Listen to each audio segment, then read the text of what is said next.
debido a toda la cantidad de residuos que podemos ver y que ahorita vamos a hablar un poco más de esa situación actual en nuestros países de Latinoamérica.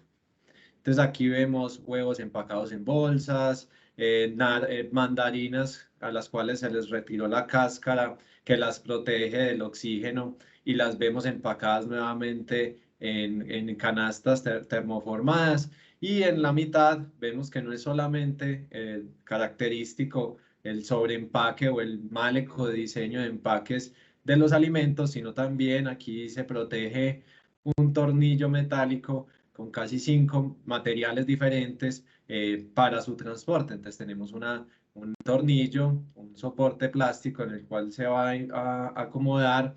Después tenemos dos bolsas, después tenemos cartón, después nuevamente otra bolsa, nuevamente cartón y por último otra bolsa. Entonces aquí vemos la principal motivación del día de hoy es que ninguna de nuestras empresas salga en imágenes en redes sociales con sus productos así, sino que contribuyamos desde cada uno de ustedes como actores de la cadena en el diseño y en el buen sostenimiento del medio ambiente. Entonces, lo primero es explicar un poco el por qué y el cómo llegamos hasta este punto en el cual el plástico como material y como cadena de estructura quedó como tal como el señalado. Entonces vemos que veníamos de una economía lineal donde todo estaba basado en tomar unos recursos del medio ambiente, transformarlos para producir un producto específico, lo usábamos y por último lo botábamos. Y esto se debía principalmente a que todo el modelo se encontraba basado en que teníamos unos recursos ilimitados. Después, en la década de los 60, nos empezamos a dar cuenta que esto no era verdad, pero en el comienzo de la era industrial pensábamos que cada vez que íbamos a ir al mismo agujero a sacar petróleo íbamos a encontrar la misma cantidad. Nos dimos cuenta que había que excavar más profundo y más adentro del océano para obtener la misma cantidad que teníamos anteriormente. Después pasamos a la maximización de las ventas. Entonces, una empresa sobrevivía y crecía, era si maximizaba y aumentaba sus ventas en el tiempo. Entonces, ¿cómo hacemos para maximizarlo si nuestro producto está durando 50 años? Pues, ¿qué tal si vamos reduciendo un poco su vida útil? Ahorita vamos a hablar un poco más de esto para que las personas deban ir adquiriendo continuamente mi producto y así los mantengo como tal absorbidos en mi cadena de suministros. Y el último fenómeno en el cual vivíamos, que era por desconocimiento, era que los desechos eran problema de otro. Entonces yo estoy generando desechos que en realidad no me van a afectar a mí, sino que alguien más se encargará de ellos y yo no participo en esa tarea. Entonces, estábamos basados en el fenómeno comprar, tirar, comprar.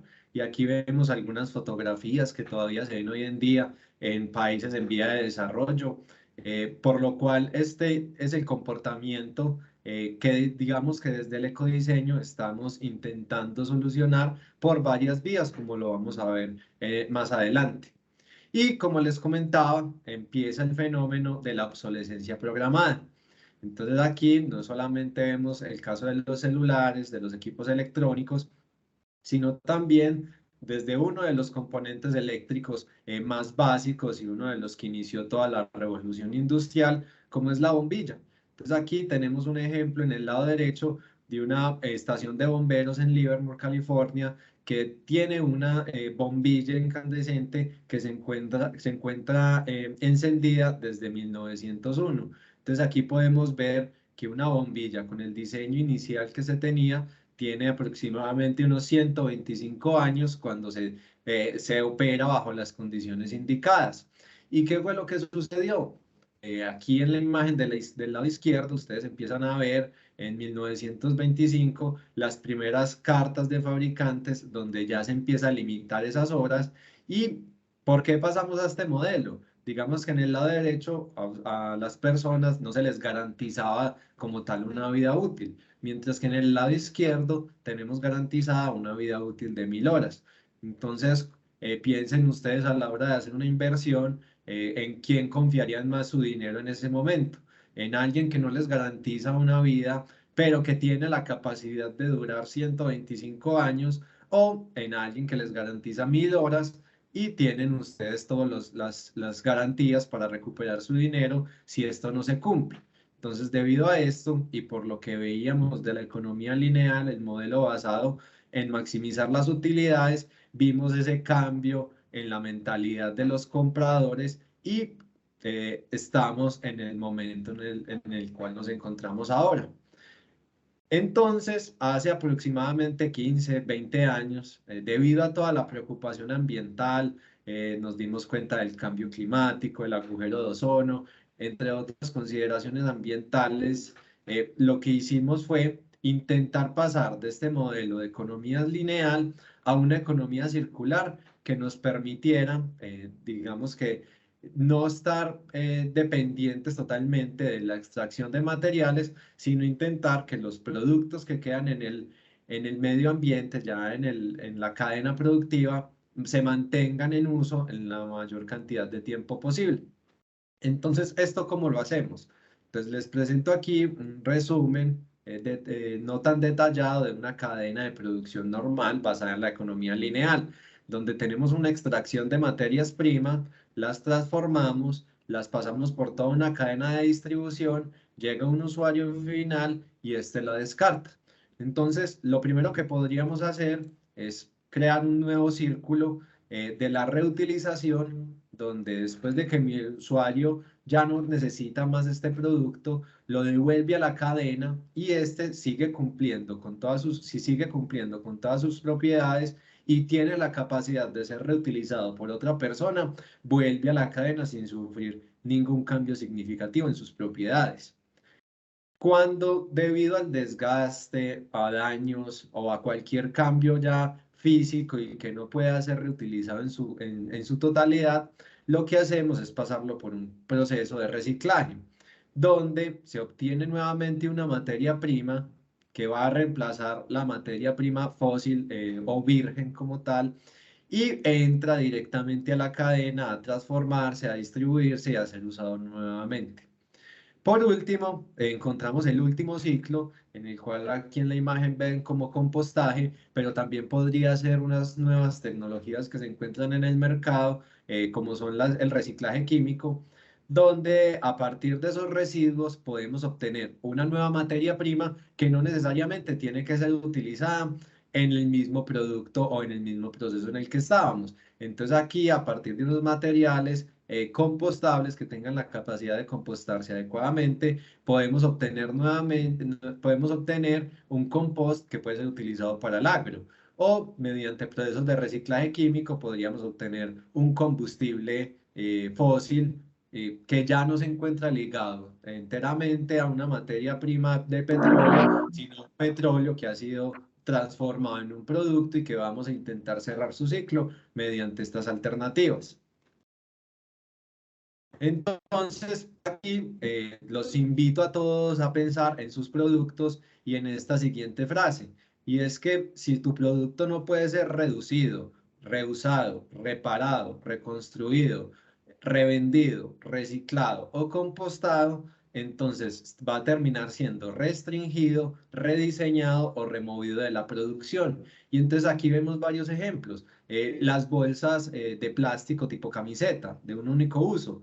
¿Qué es lo que hemos encontrado? El mercado y las normativas han venido lentamente sacándolas como tal de circulación mediante impuestos o han venido siendo rediseñadas, ya sea para su reutilización, cambiando su material y su estructura completamente, o cambiando el material también por un residuo, por un material compostable que pueda ser utilizado y puesto en condiciones específicas para no generar desperdicios como tal.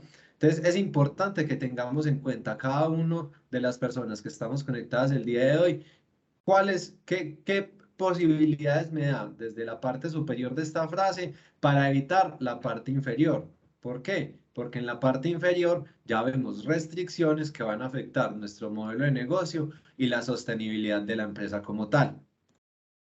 Y aquí los invito a todos a pensar en esta frase, que es de un instituto chileno que se denomina Triciclos, y es que la basura es un error de diseño. Entonces, cada uno de nosotros, cada vez que está diseñando su producto, está diseñando también el residuo o basura que está quedando al final. Entonces, ¿cómo hacemos para pasar de que sea basura a que sea un residuo o una materia prima para procesos posteriores? Entonces, esa es la invitación del día de hoy.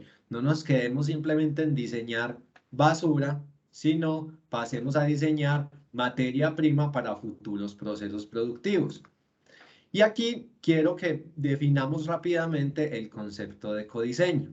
Entonces, como Carolina les pudo comentar anteriormente, yo soy ingeniero mecánico, pero tengo una especialización en diseño integral de sistemas técnicos. Entonces, ustedes encontrarán en la literatura muchas definiciones de diseño y de ecodiseño, pero una forma de definirlo también y que a mí me gusta utilizar mucho es dividiendo la palabra en dos, en el prefijo eco y la palabra diseño.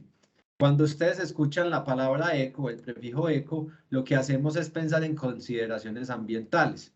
Entonces, cómo a partir de unos conceptos, unas estrategias o unos tips ambientales vamos a reducir ese impacto ambiental de nuestros productos en el futuro. Y el diseño también encontrarán muchas definiciones desde los diferentes autores, pero también puede ser definida como una actividad creativa para proyectar unos procesos o unos productos. Y me gusta mucho la frase de actividad creativa. Y es porque vamos a ver al final de la charla que no hay un único camino o una fórmula mágica que me lleve como tal a un proceso de codiseño exitoso. Vamos a tener un pool de opciones en el cual vamos a tener que escoger basado en tres pilares específicos que les voy a presentar a continuación. Algo importante a resaltar es que diferentes estudios en la literatura, sobre todo alemana, han definido la etapa de ecodiseño como la etapa en la cual se definen cerca del 80% de los impactos ambientales de los productos. ¿Por qué? Porque nosotros cuando estamos abordando el proceso de diseño de un producto, tenemos que definir su material y cuando definimos su material, definimos, digamos que de una manera no indirecta, su cierre de ciclo. Entonces, cuando ustedes diseñan un producto, desde el principio tienen que estar pensando en cuál va a ser su cierre de ciclo. ¿Será posible con estos materiales? ¿Será posible también en la cadena disponible en nuestra región, ya sea país, ciudad, municipio? Probablemente sí, probablemente no, dependiendo del material. Y otro aspecto muy importante que definimos a la hora del diseño es su modo de uso. Entonces, como ejemplo rápido de esta etapa, les comento que a una empresa de ecodiseño se le contrató para ecodiseñar una cafetera. Entonces, la cafetera, digamos que por parte de los clientes, ellos tenían la necesidad de cómo mejorar su huella ambiental de su producto. Y le hicieron varias recomendaciones a la empresa de ecodiseño. Cambien los materiales, qué tal si tengo los materiales de la misma localidad donde los voy a fabricar y a usar en el proceso. Y la firma de ecodiseño le dijo, no, ustedes saben cuál va a ser la mayor ventaja de ecodiseño para su producto. ¿Qué tal que cuando lo vayan a utilizar no calienten 2 litros de agua para generar un pocillo de 100 mililitros, sino calienten 200 mililitros? Y así se pueden ahorrar toda esa calor y energía que a lo último se transforma en, en impactos ambientales, ya sea en CO2, eutrofización, otro tipo de impactos, solamente calentando lo que en realidad se va a consumir. Entonces, importante también tener en cuenta que es todo el ciclo de vida del producto, no solamente sus materiales o su cierre de ciclo de vida.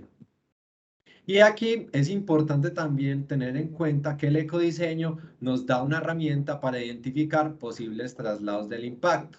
¿Y a qué se refiere con traslado del impacto? Y es cuando queremos mejorar un producto basado en una decisión o en una solución que tenemos para un problema, podemos estar creando otro sin darnos cuenta. Y aquí les traigo otra anécdota. En el instituto acompañamos a muchas empresas en el proceso de codiseño de sus productos. Una empresa del sector cosmético se nos acercó con la idea de cambiar sus envases de PET por envases de PLA, debido a que este es biodegradable bajo las condiciones adecuadas. ¿Y ustedes creen que esa es la mejor decisión desde el punto de vista del ecodiseño? ¿Será que es una buena decisión en nuestro país y en nuestra ciudad Medellín, donde contamos con una buena capacidad del reciclaje de PET, como está en la mayoría de países de Latinoamérica, como México, por ejemplo? ¿Será una buena decisión cambiarlo por un material que puede ser biodegradable bajo condiciones específicas? Entonces, ¿cuál fue la respuesta para esta empresa? Después de hacerle un proceso de capacitación donde aprendieron muy bien cuáles son esas necesidades de los envases biodegradables a partir de PLA, se dieron cuenta que como en Medellín y en la mayoría de nuestro territorio nacional no contamos con las plantas de compostaje necesarias para que ese PLA se degrade adecuadamente y no represente un problema para el medio ambiente. Entonces es mejor continuar con la alternativa de PET, de la cual todavía, digamos que estamos fortaleciendo esa cadena, pero ya se encuentra formada y en proceso de crecimiento. Entonces, muy importante que a la hora de afrontar un proceso de ecodiseño también pensemos en esas ventajas que me está ofreciendo el cambio. Y entonces aquí les presento los tres pilares del ecodiseño. Desde manera técnica, financieramente, no podemos estar, digamos que, cambiando un producto que no vaya a ser técnicamente posible. Entonces pensemos en la reducción de calibres. No podemos reducir el calibre de nuestras películas hasta que no pueda formar un empaque o una etiqueta. Financieramente es el ejemplo anterior, el PLA tiene alrededor de 5 veces más el costo del PET, entonces no se vuelve financieramente factible a veces realizar estos cambios. Deseable es que no solamente debe ser, digamos que, agraciado para el consumidor, sino también para los clientes de las empresas que vienen después de ustedes. Entonces, si ustedes generan una botella que no puede ser fácilmente reciclada, ¿qué van a generar en el gestor? O en el proveedor final de los servicios de reciclaje, que no quiera consumir sus productos para darle un adecuado cierre, a pesar de que sea posible debido a que es un termoplástico. Y por último, sostenible, y es que desde el uso y la disposición correcta de los residuos, pues no genere daños ambientales irreparables. Entonces aquí ya vamos a enfocarnos un poco más en el problema del día de hoy, es cómo generamos esas soluciones amigables a partir del ciclo de vida de los productos. Y aquí les voy a presentar rápidamente una alternativa de una metodología de diseño que se denomina el Upstream Innovation. Y aquí, digamos que el ejemplo, esto es una metodología compartida por la Ellen MacArthur Foundation, donde nos hace la pregunta, para ustedes, ¿qué es mejor? Lidiar con una montaña de basura, reciclando uno a uno esos productos que probablemente ya se encuentran contaminados y de difícil gestión, o prevenir que esa pila sea creada desde el principio. Y para que me entiendan un poco mejor, aquí hay una metáfora que se utiliza también en la guía, y es que si ustedes están en su casa y se estalla una tubería, ¿ustedes qué van a hacer primero? Van a empezar a abrir, a coger un balde y a sacar el agua de su casa, o van a buscar la fuga de donde está viendo el agua y después de taparla van a empezar a sacar el agua. Entonces aquí nos invita a pensar en la cadena de materiales desde la innovation, o sea, desde aguas arriba y no tanto aguas abajo, desde la colección, desde la recolección, la separación y las tecnologías de reciclaje, sino desde la selección de materiales, el diseño, el modelo de negocio y el uso que se le quiere dar. Y para eso vamos a ver un poco más con detenimiento las diferentes etapas de un producto a lo largo de su ciclo de vida. Entonces comenzamos por la selección de materias primas, pasamos por unas etapas de diseño donde aquí vamos a seleccionar cuál va a ser su modo de uso, su forma, la cantidad de material que voy a poner, su proceso de transformación para producirlo y que sea viable técnicamente. Después voy a pasar a la etapa de producción, donde las recomendaciones son utilizar energías verdes siempre que se pueda, equipos con alta eficiencia energética. En la distribución vamos a ver por ejemplo, que los trayectos sean los más cortos posibles, en el mantenimiento, vamos a ver un ejemplo específico ahorita, y por último, y en donde nos vamos a enfocar más el día de hoy, es en la etapa de diseño y en la alternativa de fin de vida.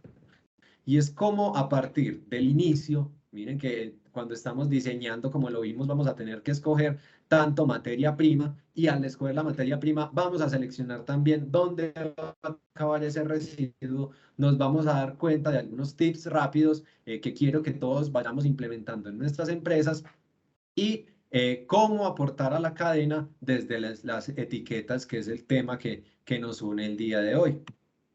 Entonces aquí, en el antes, les voy a presentar dos tendencias principales, el antes y el después, y en cada una vamos a hablar un poco de esas alternativas que se tienen. Entonces, en el antes es importante recordarles que únicamente el 6% de todo el petróleo que extraemos se utiliza para la transformación y la obtención de polímeros. Entonces, para que no siempre asociemos a todas estas plantas de procesamiento con los plásticos que utilizamos día a día. La mayoría de ese petróleo se utiliza para la industria del transporte en realidad. Y aquí identificamos dos tendencias principales. La primera, para disminuir esos impactos ambientales, será utilizar entonces materiales biobasados que vengan de fuentes renovables. Ahí encontraremos muchas alternativas, desde el maíz, yuca, residuos agroindustriales como es la pepa del aguacate, la borla del café, encontraremos algas, etcétera, productos que son a base, que tienen o contienen almidones que podemos polimerizar y encontrar cadenas para generar materiales como el PLA, el PBS, los termopolímeros, el TPS, como se conoce, etcétera. Y otra alternativa es fabricar productos a partir de material recolectado, donde encontramos este tipo de etiquetas de 100% reciclado, que pasan a través de un proceso de logística inversa, donde se recolectan, se separan, se transforman para obtener nuevamente pellets que me van a servir de materia prima para los procesos posteriores. Entonces ya identificamos dos, a partir de los biobasados o a partir del material que ya cumplió con su ciclo y como lo veíamos, tiene la capacidad de volver a la cadena. Desde el punto de vista, entonces, ya desde como un checklist que pueden ustedes tener a mano a la hora de tomar decisiones ambientales, nos podemos encontrar con que utilicemos la mínima diversidad de materiales de empaque. ¿Esto a qué nos va a ayudar? A que los procesos de separación sean más fáciles y por lo tanto vamos a poder reutilizar esa materia prima con mayor facilidad. Otra es minimizar las distancias del recorrido de las materias primas, maximizando el uso de materia prima local. Y aquí los remonto un poco al inicio de la pandemia en el mundo, donde salieron muchas campañas de compra local, porque se disminuye también los impactos ambientales, que como veíamos anteriormente, la mayoría del petróleo se utiliza para el transporte de mercancías. Y como lo ven y como lo hablamos anteriormente, el máximo uso de material reciclado. Y aquí tengo un cuarto tip y es el máximo uso de materiales de origen renovables, porque tienen unos interrogantes. Y es porque después de realizar diversos análisis de ciclo de vida, algunos de estos arrojan resultados que se disminuye considerablemente el impacto de huella de carbono, pero hay otros impactos que tienden a aumentarse, por lo cual es importante tenerlo en mente. Ya para que veamos el después, entonces ya tenemos mi residuo, cómo lo gestiono adecuadamente. Entonces, uno es prevenir que este sea producido constantemente a partir de la reutilización. Entonces aquí vemos toda una tendencia global que se está manifestando en el reuso, donde vemos estas estaciones de refil o de rellenado, donde yo llevo mi envase y lo puedo rellenar cuantas veces quiera para minimizar el impacto ambiental del envase como tal. La segunda alternativa será el compostaje que veíamos anteriormente, pero es importante tener en cuenta que no siempre todos los polímeros se compostan bajo cualquier condición, así sean biodegradables. necesitamos de condiciones específicas de humedad, temperatura, presencia de microorganismos para que suceda el fenómeno que vemos en la imagen, donde empezamos con una tapa en este ejemplo y llegamos a unas partículas que pueden ser utilizadas ya sea como compost o no representan un problema para el medio ambiente. Y por último, y la más importante para el día de hoy, es el reciclaje. Entonces vamos a obtener materia prima a partir de unos procesos que ahorita Carolina nos contará un poco más y veremos un video corto acerca de ello. Pero digamos que es un proceso que ya conocemos desde la década de los 80 y que para algunos materiales resulta de mucho valor, ya que no se pierde el valor de la materia prima. Entonces aquí ya pensando en esto, requerimos un mínimo uso de aditivos, ya que estos en algunos casos van a presentar obstáculos para el procesamiento, mínima cantidad de material no valorizable, entonces las mezclas de materiales, por ejemplo, con metales, con papel, con cartón, se hace difícil valorizar nuevamente ese producto, diseñar para que el producto sea recuperable fácilmente, identificar adecuadamente los materiales que componen mi envase, que esos materiales sí sean compatibles con el reciclaje y comunicar asertivamente los canales de gestión de residuos. Y siempre, muy importante, pensar en cuál va a ser mi peor y mi mejor escenario en cuanto al fin de vida de mi producto. Y aquí algunas cifras rápidas de la actualidad en Latinoamérica. Y es que según un estudio del BID, estamos generando en nuestra región cerca de 27 millones de toneladas en 2018, de las cuales el 12% se fugaba y no terminaba siendo gestionado adecuadamente por rellenos sanitarios o en el reciclaje, sino que termina en bosques o en ambientes marítimos. Y solamente el 5% termina en procesos de reciclaje. Pero si ustedes ven, la mayoría de estos residuos terminan siendo orgánicos y debemos gestionar alrededor de entre el 8 y el 12% de plásticos. ¿Y cómo vamos a hacer? ¿Qué herramientas vamos a tener para que estos plásticos sean gestionados adecuadamente? Donde sabemos que cerca del 60% de los materiales plásticos vienen provenientes a empaques y 40% de ese total son empaques de un solo uso. Entonces, ¿cómo lo gestionamos adecuadamente? Entonces, aquí abrimos la sesión de preguntas. Alejandro, si por favor me colaboras con las que tengamos hasta el momento. Sí, buenas tardes para todos. Bueno, tenemos una pregunta en el chat de Beatriz Ferrer. Nos quiere que le expliquemos o que le expliques qué es exactamente PLA, cuando tú hablas PLA. Ok, PLA es un material que que se polimeriza a partir del ácido poliláctico y es el el biopolímero más utilizado actualmente en la industria plástica. Entonces, si miramos la torta o la distribución global de bioplásticos en el mundo, cerca del 44% son polímeros biobasados y el 6% son polímeros biodegradables. El PLA, o ácido poliláctico, es un polímero biobasado que viene a partir del maíz, biodegradable que a partir de unos procesos de compostaje industrial o de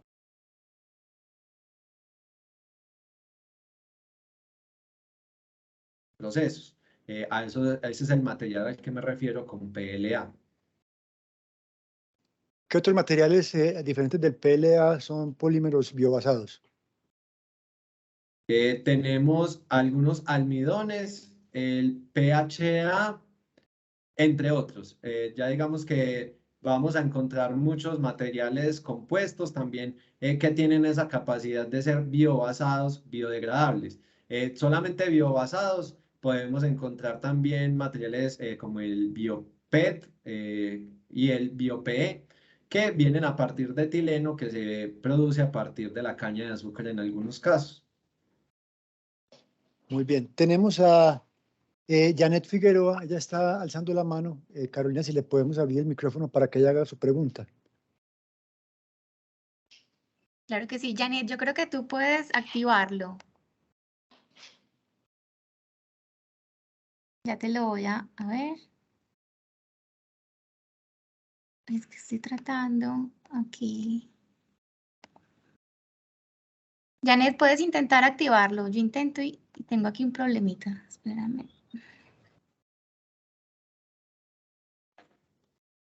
No, ya bajó la mano Carito, entonces, bueno. Ay, qué pena, Bueno, Janet.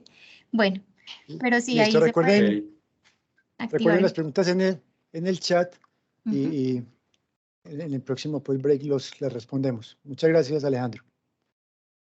Muchas gracias, Alejandro, a ti también y a Carolina por su intentar solucionar el problema.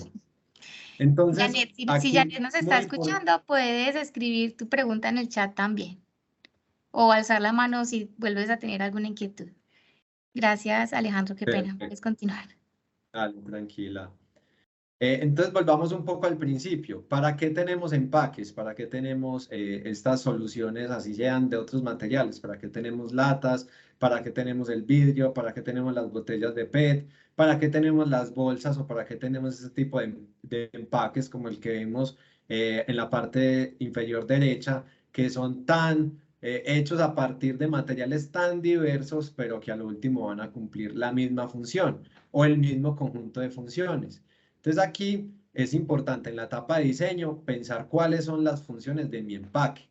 Entonces, miren que en algunos casos la protección es la principal función. Ese es el caso del empaque de salchichas o de embutidos que veíamos anteriormente.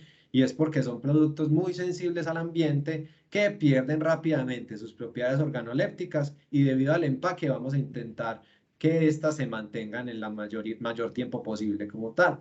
La comunicación, siempre queremos comunicar algo o debemos comunicar algo, ya sea valor nutricional de mi producto, el modo de consumo, entre otras características que por normativas, ya sean ambientales o de contacto con alimentos, debo indicar. Otra muy importante y que voy a dejar para lo último es la llamada de la atención y me voy a concentrar en este momento en el aumento de la vida útil. Entonces, como lo veíamos en la de protección, ¿qué tal si ya no solamente lo protejo del medio ambiente, ya sea por golpes o por daños durante su distribución, sino aumento esa vida útil de manera adecuada? Y en llamar la atención, ahora sí, quiero que nos concentremos un poco y es que pensemos que cuando el cliente o el usuario final va a seleccionar mi producto, tiene a su lado un montón de productos diferentes que están compitiendo por la misma grado de atención de mi cliente para seleccionarlo. Entonces, una pregunta que nos hacemos del ecodiseño en la etapa de diseño es cómo mantengo estas funciones, pero siendo lo más eficiente posible con el uso de los materiales desde el inicio, aguas arriba como aguas abajo para su reciclaje. Entonces, ¿cómo aportamos desde el punto de vista de los envases rígidos a este cierre de ciclo de vida? Entonces, aquí voy a hacer un pequeño resumen del mercado de productos de envases soplados. Entonces, encontramos que la mayoría son envases basados en PET o en polietileno de alta, que cuentan con unas propiedades de rigidez buenas y aceptables, pero que igual permiten su deformación fácilmente, por lo cual no son productos muy rígidos que vayan a poder perderse en la línea de distribución o durante su consumo. Sin embargo, encontramos varios retos que hacen que su reciclaje tenga algunas barreras y vamos a ver cómo se puede solucionar a partir del diseño desde el principio. Entonces, lo primero es que no vamos a encontrar solo estos dos materiales, sino que vamos a encontrar en algunos casos polipropileno, polietileno de baja o hasta PVC. Entonces, ¿cómo lo vamos a identificar rápidamente? Entonces, si ustedes recuerdan, para el cierre de ciclo, en los tips básicos que les di, la identificación es uno de ellos. Siempre identifiquemos nuestros materiales para poder ser gestionados adecuadamente en las líneas de reciclaje. Después vamos a encontrar dos de los cuales vamos a hablar mucho el día de hoy. Son los colores y las etiquetas. Vamos a ver cómo deberíamos diseñar tanto desde el punto de vista de los colores como desde las etiquetas para seguir llamando la atención, que es el problema que tenemos en la actualidad, pero sin ir a afectar el cierre de ciclo del producto que estamos intentando comercializar. Entonces, la primera, con respecto al uso de colores, es evitar en la medida de lo posible el uso de colores oscuros. ¿Esto por qué? Porque en nuestro mercado latinoamericano la separación es manual y la comercialización se hace, digamos que dependiendo de la demanda de esa resina.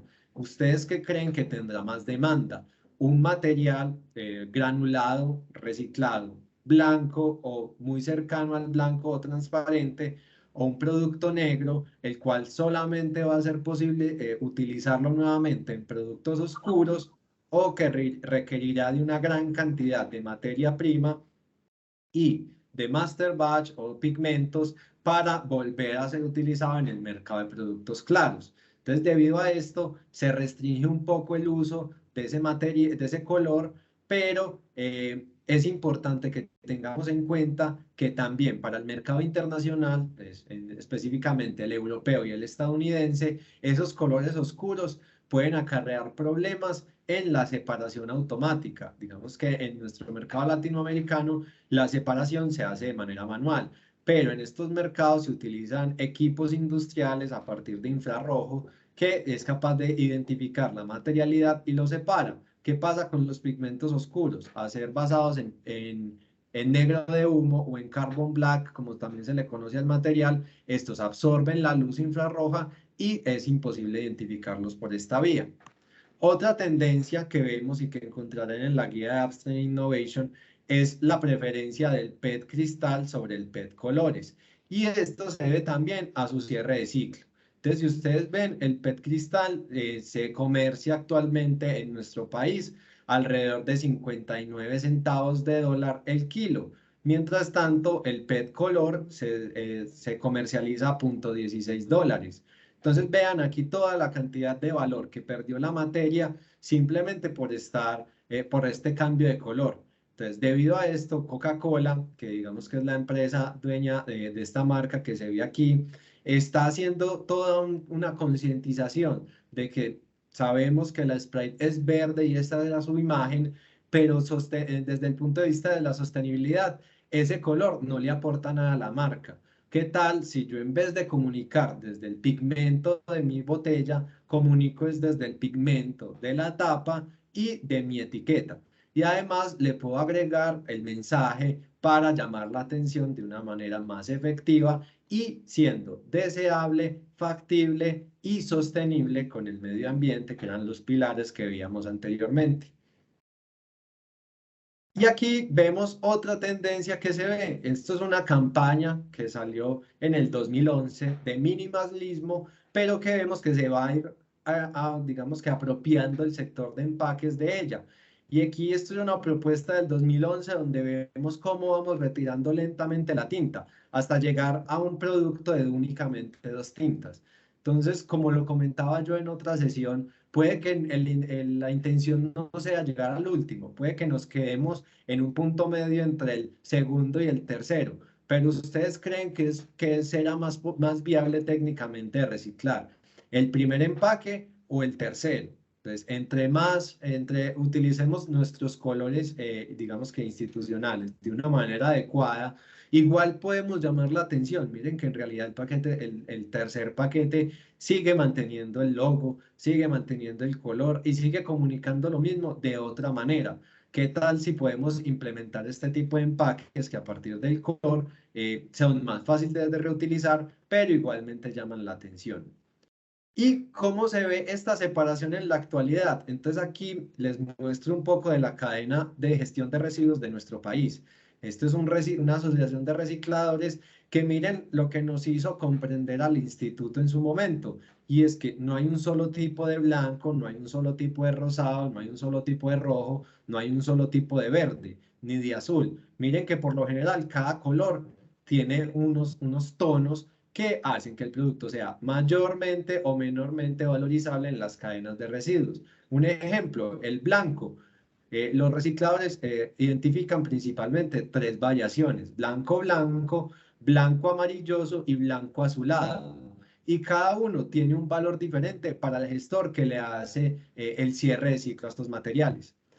Aquí otro ejemplo. Miren, estos son los materiales que son rechazados debido a que por su color no tienen la capacidad y no tienen el mercado para ser comercializados nuevamente. Entonces, uno tiene este material que igual es capaz de ser transformado, pero no tiene un mercado que lo compre, entonces los recicladores les toca rechazarlo y mandarlo a cierres de ciclo de menor valor, como es la madera plástica o las estivas plásticas, que no permiten que este material sea nuevamente utilizado después de cumplir su ciclo, su segundo ciclo.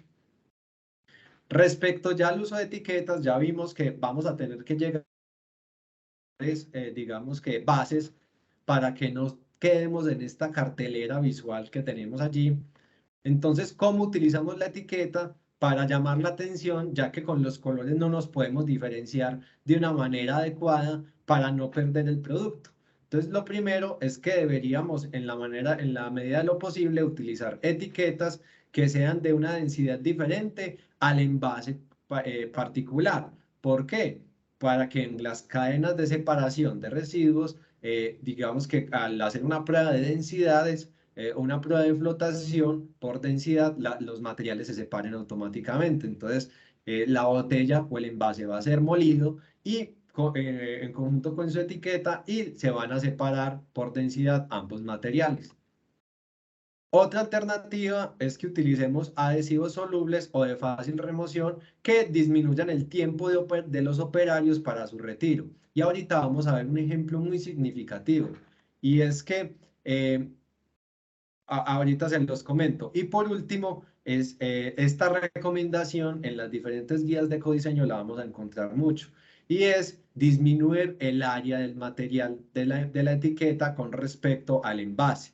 ¿Y esto por qué? Porque en las cadenas de identificación de residuos puede que se seleccione mal debido al material de la etiqueta. Entonces, como ya estamos diciendo desde el principio que la etiqueta debe ser de un material de una diferente densidad, por consiguiente es de una diferente familia polimérica, entonces puede que cuando avancemos más la tecnología y lleguemos a la cadena latinoamericana, llegue a estos equipos de separación infrarroja, puede que el envase sea mal catalogado porque tiene una etiqueta de un distinto material. Entonces se aconseja, y desde el uso de materias primas también se aconseja, que las etiquetas ocupen al menos un tercio o como máximo un tercio del área disponible.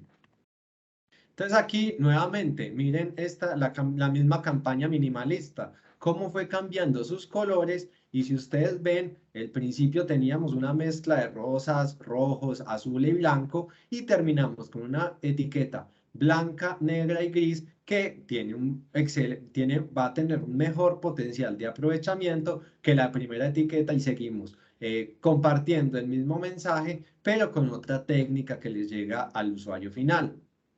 Y aquí sí está, es un llamado de atención a las marcas o empresas que utilizan etiquetas con adhesivos de difícil remoción para, en algunos casos, proteger la marca. Entonces, este fue otro ejercicio que hizo el Instituto del Plástico, donde tomó cerca de 500 envases, 527 envases para ser exactos, de los cuales fue categorizando si eran de difícil gestión, de difícil aprovechamiento o de fácil aprovechamiento, en conjunto con la Asociación de Recicladores de Bogotá. Y encontramos que 163 de esos 527 no podían ser reciclados nuevamente debido a que las etiquetas no permitían desprenderse fácilmente. Entonces, los operarios y los gestores prefieren deshacerse de ese material para evitar problemas de procesamiento en la cadena ya de reciclaje al final. Eso quiere decir que el 30% de los productos que ponemos en el mercado, de los envases rígidos que ponemos en el mercado, no van a ser aprovechados debido a la etiqueta. Entonces vamos a ver más adelante, y Carolina les tiene un ejemplo de una posible solución para mejorar y disminuir ese 30%, que a lo último nos va a afectar a todos, ya que como lo vemos, todos nos estamos viendo afectados por, digamos que la reputación actual del material cuando lo ponemos en el mercado. Y aquí les traigo una guía rápida española que se llama Mejora la reciclabilidad de envases y perfumerías y cosméticos, realizada por Ecoembes y Estampa, que nos va a dar algunas recomendaciones rápidas. Entonces aquí la guía se divide en cómo podemos vaciar mejor su contenido, cómo diseñamos los materiales para que sean fácilmente separables, compatibles con el reciclaje, desde las dimensiones, desde el color y desde el uso de tintas, adhesivas o otros materiales. Y aquí hay unas guías rápidas que pueden implementar las empresas que producen envases. La primera, diseñamos en la medida de lo posible para estar posicionados sobre la tapa. ¿Por qué? Miren, ¿qué es lo que pasa con los champús o los jabones o los productos de aseo corporal? Siempre tenemos que hacer fuerza y movimientos para que baje nuevamente el producto. Si desde el principio hacemos que el producto se pare sobre su tapa, por gravedad va a tender a bajar. Entonces, esta sería una vista del contenido. Desde los materiales, ¿qué tal si esta botella de PET, que es de un color blanco, la pasamos a transparente, que ya vimos que tiene mejor potencial de aprovechamiento porque los gestores van a recibir más dinero y así se va a dinamizar mejor la cadena? Y segundo, podemos cambiar las etiquetas de PVC, que es un material que no puede ser aprovechable nuevamente debido a su condición de termoestable, y pasamos a unas etiquetas de polipropileno que van a permitir su reciclaje fácilmente cuando se separan de manera adecuada. Otro ejemplo es del color. En los productos de aseo personal se ve mucho el color negro. ¿Qué tal si lo reemplazamos por un gris? En el cuerpo mantenemos la tapa de color negro, digamos que para la identidad de la marca y de un producto de lujo, pero pasamos a color neutro, un gris o un blanco que permita su reciclaje adecuado. Y en el reducción de etiquetas, aquí vemos otro ejemplo donde tenemos una etiqueta que ocupaba la mayoría de su área, la reducimos a que sea de 2/3 o 1/3 más o menos, y eso va a permitir que ese producto sea fácilmente identificable y que no estemos, digamos que utilizando más materia prima de la necesaria. Y aquí vemos nuevamente la separación por densidad. Tenemos el cuerpo en PET y una etiqueta en polipropileno que va a permitir que cuando hagamos las pruebas de flotación se separe adecuadamente. Y aquí en las etiquetas desprendibles podemos cambiar de un diseño que su rasgadura sea horizontal a un diseño vertical que permita que el residuo sea de mayor tamaño y que podamos retirarlo fácilmente. Cuando lo retiramos de esta manera, miren que la camisa puede quedarse adherida al producto, mientras que aquí directamente se va a retirar fácilmente. ¿Se puede innovar desde nuestra región? Entonces, la respuesta corta es sí. Aquí tenemos varios ejemplos de una empresa colombiana que ha ganado en los últimos 2 años premios de innovación en ecodiseño DAO, tanto en el 2019 como en el 2020, que a partir de procesos de investigación y acompañados como tal por unos materiales que permiten su reciclaje, han creado 2 estructuras para mercados de muchas prestaciones mecánicas, como es el de productos de aseo para mascotas y el café de exportación, que permiten su reciclaje completamente. ¿Cómo puedo evaluar la reciclabilidad? Entonces, si tienen esta pregunta, aquí les dejo 2 herramientas donde pueden evaluar ustedes la reciclabilidad de sus empaques. La herramienta de Henkel Easy Design for Recycle, que pueden buscar en internet, o desde el Instituto del Plástico hemos creado un sello que permite evaluar qué tan aprovechable es un producto a partir de diferentes pruebas mecánicas y de laboratorio que permiten determinar ese grado de ecodiseño que tiene el producto. También se encuentra disponible una autoevaluación en la página loop.icipc.org, donde ustedes pueden realizar un cuestionario para encontrar qué tan aprovechable es su producto en las cadenas de reciclaje. También desde el Instituto, GQSP, ONUDI, la Secretaría de Estado para Asuntos Económicos SECO, el Ministerio de Comercio y Colombia Productiva, el Instituto generó esta guía de ecodiseño, un manual de ecodiseño de envases para la industria química, que se encuentra disponible en línea gratis y ustedes pueden revisar para tener otros tips de ecodiseño para sus productos. Por último, y para concluir, quiero que nos quedemos con esta imagen, y es que todos hacemos parte de una cadena. Y si no tenemos el compromiso de todos los actores de la cadena, no vamos a poder generar un cambio desde el punto de vista medioambiental. Tanto nosotros como industria, como investigadores, como ustedes como industria, las marcas debemos estar comprometidas para disminuir nuestro impacto ambiental y mejorar también el trabajo de los gestores para que ellos puedan nuevamente incorporar estos productos en la cadena productiva. Y un gran dinamizador, lastimosamente, porque tuvimos que llegar hasta las restricciones, son las políticas REP que nos permiten, de responsabilidad extendida al productor, que nos permiten comprometernos desde un punto de vista restrictivo, pero digamos que ese no es el fin, sino que deberíamos articularnos entre todos a partir de la investigación, el ecodiseño, el análisis de ciclo de vida para generar este tipo de soluciones que les presentamos el día de hoy. Carolina, si quieres, te doy la palabra para que expliques un poco mejor cómo ArcLab se está sumiendo a esa articulación de la cadena. Claro que sí, Alejandro, muchísimas gracias. Voy a abrir por acá mi pantalla, mi cámara. Como ven en la diapositiva, ahí estamos ilustrando de forma muy resumida lo que es un proceso de reciclaje de PET común. En ArcLab hemos ya tomado iniciativas encaminadas hacia el desarrollo de soluciones autoadhesivas más amigables con el medio ambiente y especialmente que favorezcan estas iniciativas de ecodiseño y también de economía circular. En este espacio quisiéramos aprovechar para contarles cuál es esa nueva solución, cuál es ese nuevo desarrollo con el que pretendemos entregar una solución que permita a los dueños de marca interesados en el ecodiseño de sus empaques o envases plásticos de PET específicamente, y que también estén comprometidos con iniciativas de economía circular para que puedan contar con una solución autoadhesiva que vaya a facilitar los procesos de reciclaje del PET. Entonces, inicialmente, Alejandro, si me ayudas, por favor, con el video y ya vamos a explicarles un poco más en detalle de qué se trata. Cualquier inquietud, adelante en el chat la podemos hacer.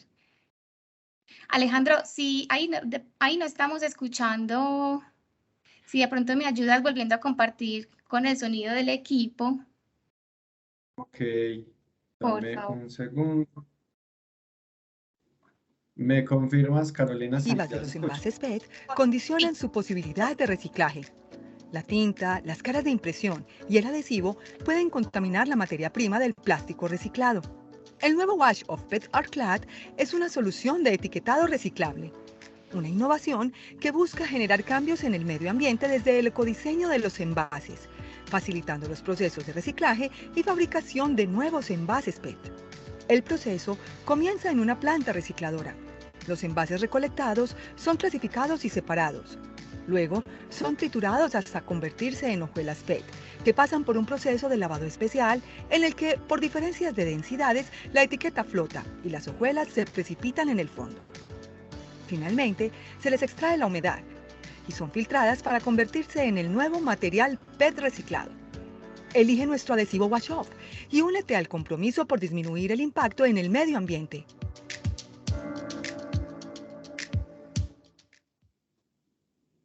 Listo, gracias Alejandro.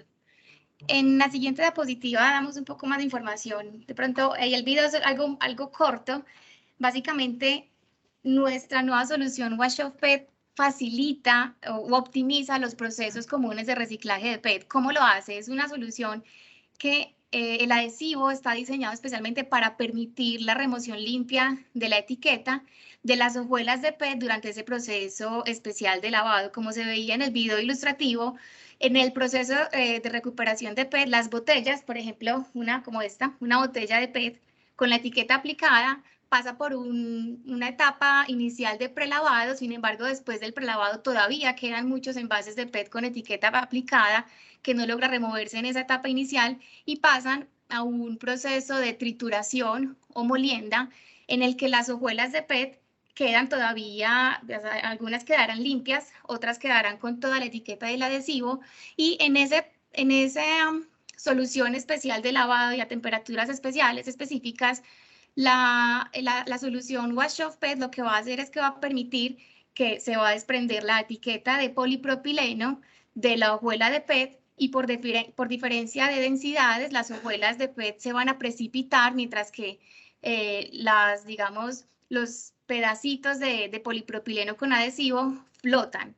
Y esa separación lo que favorece es que las hojuelas queden completamente limpias u óptimas o con un nivel de reciclabilidad alto para que puedan ser aprovechados de forma óptima en la fabricación de nuevos envases de PET. Por lo tanto, esta solución es una solución reciclable porque facilita precisamente la recuperación de envases de PET que puedan ser reincorporados en la cadena productiva, favoreciendo la economía circular. Esta solución nueva, Washoff, estará disponible en películas de polipropileno transparente y blanco brillante. Fue avalada por una entidad, un tercero recuperador de PET en Colombia, y digamos pues la solución presentó un nivel de reciclabilidad alto y óptimo para el proceso de recuperación que se hace por parte de este recuperador. Desde el ecodiseño es muy importante tener en cuenta que aunque la solución como autoadhesiva sea óptima para este proceso, también es importante pensar en el uso de tintas y también en el uso de laminadores. ¿En qué sentido? Ojalá, y lo que es deseable para estos procesos de recuperación de PET es que las tintas no sean solubles en agua.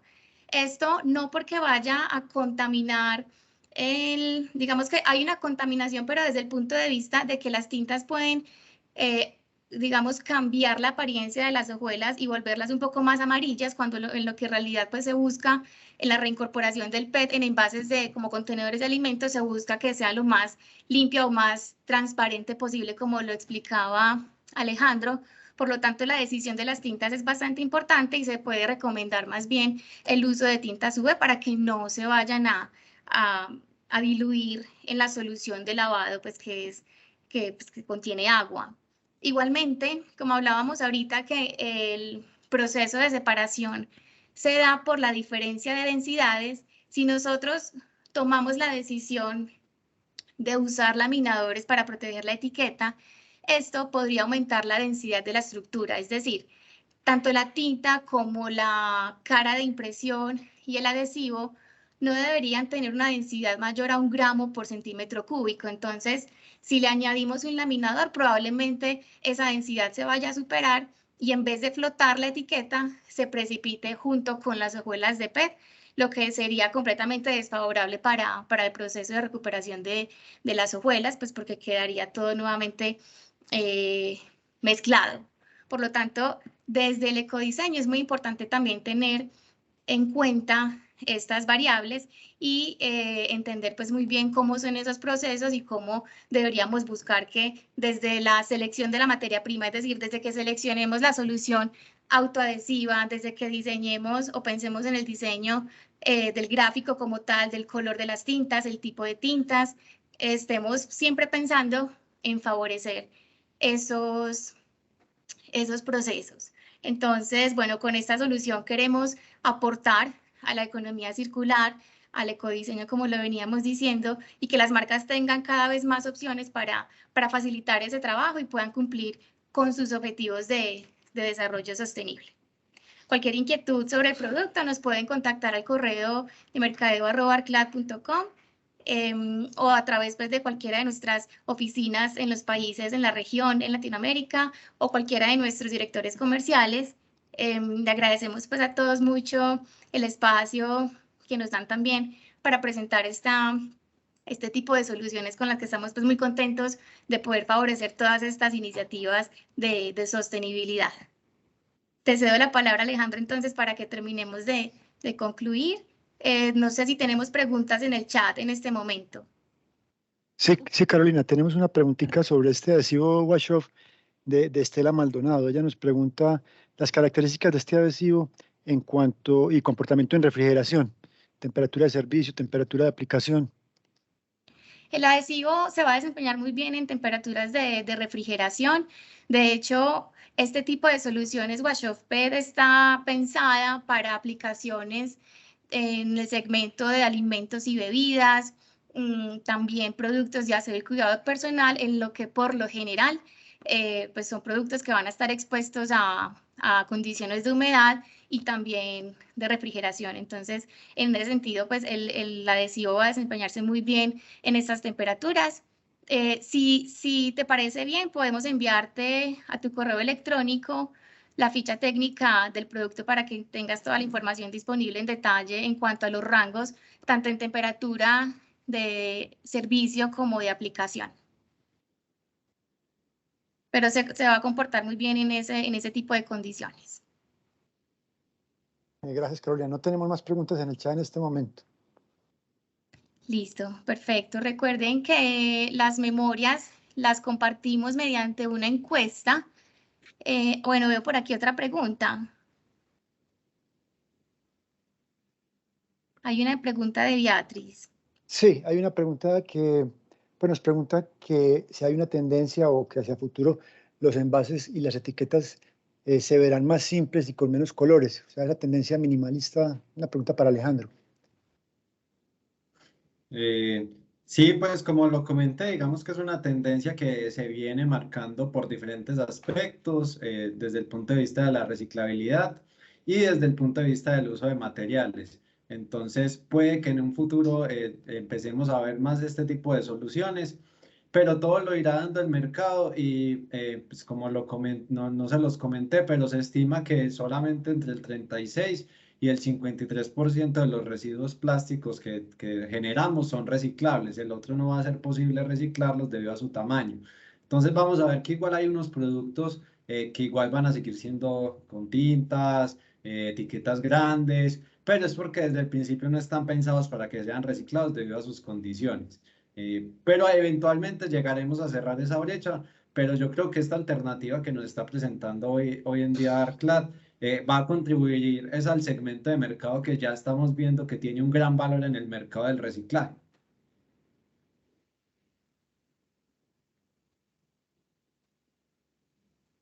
No sé si hay otra pregunta, Alejandro.